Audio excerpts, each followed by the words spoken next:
Okay, so today I am comparing two very commonly used remote collars for pet obedience and field dog training.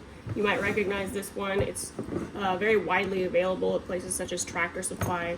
This is the Sportdog 425 model, and this is the e-collar Mini Educator 300. So both of these, as I said, very common. They're very capable e-collars, but I just have a few comparisons between the two I would like to point out and explain why I prefer the Mini Educator. So let's start off with the Sportdog. I've had a few dogs come in for training using this collar, and I have used a few of them before. And I've noticed that they have pretty good consistency as far as their skin contact goes and the amount of stimulation that the dog receives when you select a level and stimulate it. The problems that I have had with the Sportdog collar is consistency in actually the transmission of the stimulation. I have found that the Sportdog collar doesn't always work through walls or this metal crate behind me, for instance. So if you have a dog that is barking in the crate, that might not be a very viable option for you, which if I've explained before, I do correct for crate barking. If you don't do that, that's your choice, but I do. So this has not served me well for that purpose. As far as range goes, this has a 500-yard range, I believe. Hopefully it's not meters. I'm using the metric system. This is America after all. So 500 yards on this, and again, that is dependent on where you are. If you are out there in the field where there are no trees, no hills, I'm certain that it is 500 yards. However, if there are buildings or obstacles in your way, I'm not sure if it's going to make what you need.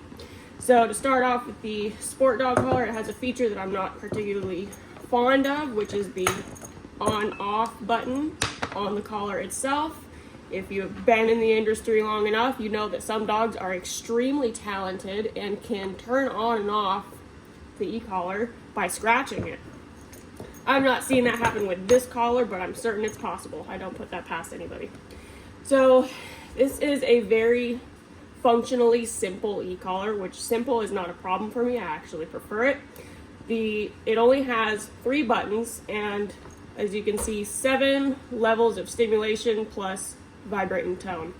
So each of these buttons will determine which sensitivity the dog receives based on that level. So if we're on a level 1, this is standard level 1, this is low level 1, and this is high level 1.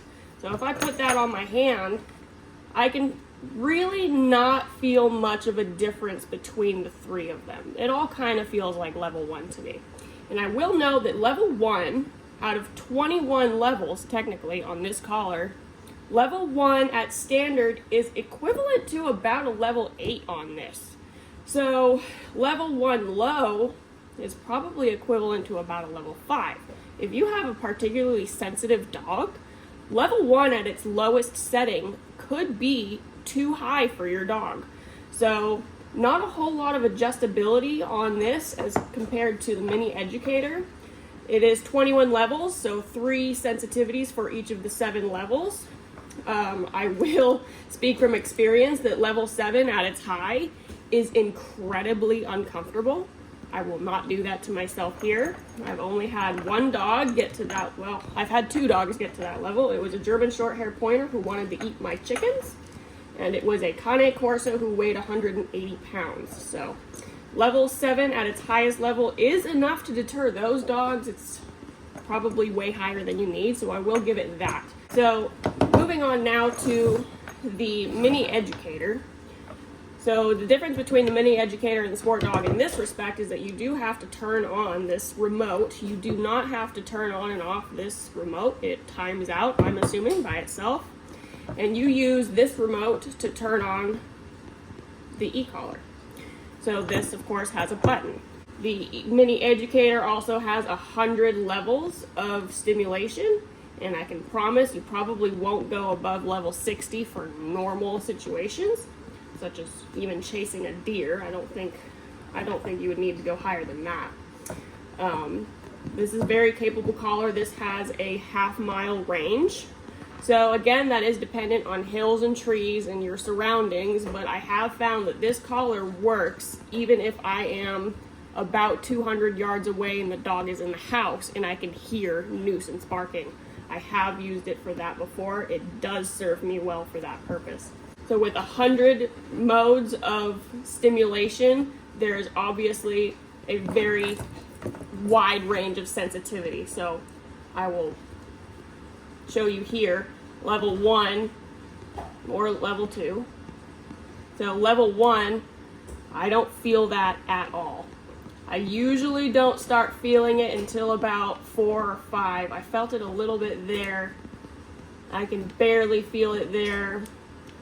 Level 8 is pretty noticeable, but I'm going to say level 7 is the equivalent to the low level 1 on that. So if you have a dog who on the mini educator thinks that level 7 is too bothersome to focus, this is definitely not the collar for you because it cannot go lower than this. I've had dogs work on a level 3 on a mini educator before who could not tolerate anything higher.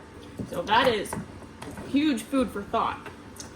As far as functionality goes, they both have the feature that I like the most, which is continuous stimulation. They will both provide continuous stimulation for as long as you hold the button for a maximum of 10 seconds. You're going to see it time out now. So maximum of 10 seconds on that. This has the same function. It is a continuous stimulation. I do feel a slight difference in the form of stimulation. I'm not sure if the Sportdog is a TENS unit, but you can see that also maxes out at 10 seconds. That's a safety feature built into most decent e-collars. So for that function, they work very well. You can continue to give the dog stimulation for as long as he is or is not out of place in your commands. So they both function very well for that. Now, my major gripe about the Sportdog is fast adjustability. So the e-collar mini educator, as you know, you can keep it on adjustment mode where it's flashing, or you can lock it. This does not have a locking mechanism. It pretty much depends on the fact that it's kind of difficult to rotate this dial, so it doesn't accidentally adjust on you. This dial is incredibly easy to rotate, so if you want to keep it on adjustment mode while you're first working with the dog to find out which levels they respond to best, this is the best option for you because you can adjust it very finely in a matter of, half a second or so. So you can either do that or you can keep it on lock if you already know what your dog is responding to. So from here, say you have a dog that is working on recall.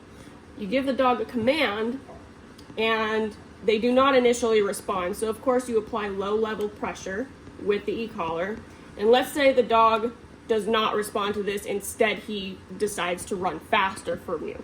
I've explained this before and how I use e-collars, but this is the point where I would hit the boost.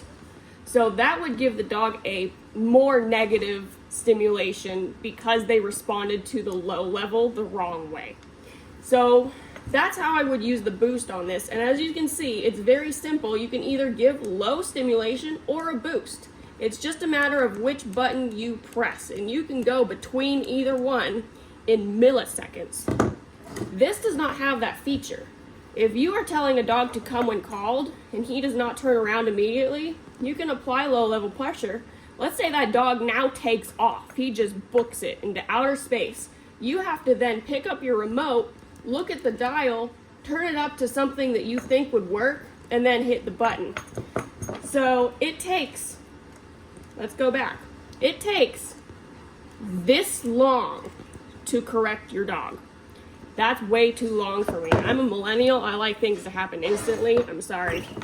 This far supersedes this collar's capability as far as that respect goes. I can either go from normal low-level stimulation to boost in a half a second or less. This simply cannot do that, and sometimes in training dogs, especially high-drive dogs, especially in dangerous situations, milliseconds matter.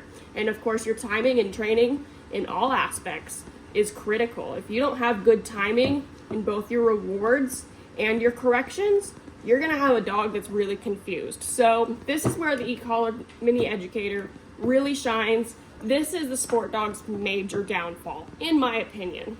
But it is totally up to you to decide. If you can adjust your training techniques to deal with the dial, then good on you. I don't prefer it. I prefer something much simpler, much easier. And of course, you can preset this button to any level you want. The Sportdog cannot be preset. You always have to adjust based on the dial. You can't just, program it with a computer or some fancy button work to say, oh, when I press this button, it's going to give level 7 stimulation. It won't do that. You actually have to turn the dial. So major downfall, in my opinion. It is still a great collar, still very popular for a reason, I believe. It's just not as versatile as the mini educator, in my opinion. But your opinion is yours to form.